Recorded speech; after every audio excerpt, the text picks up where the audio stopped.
The Cat in the Hat is so 20th century. How about the cat in the box?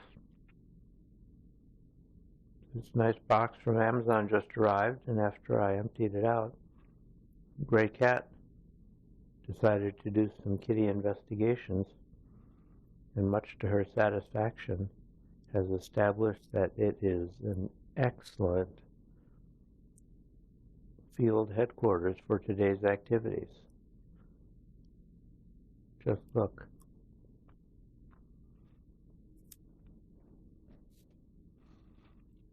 Yay, Amazon.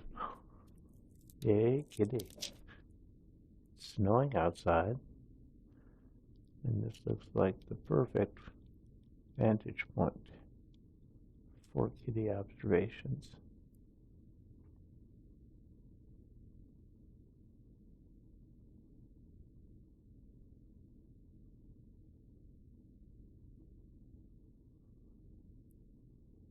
Her eyes are drifting to the side and closing. I'm thinking a collapse could be imminent, right into the box, such that she becomes invisible from this vantage point. Let's see how long she can withstand the pull of coziness.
And then we came to the end.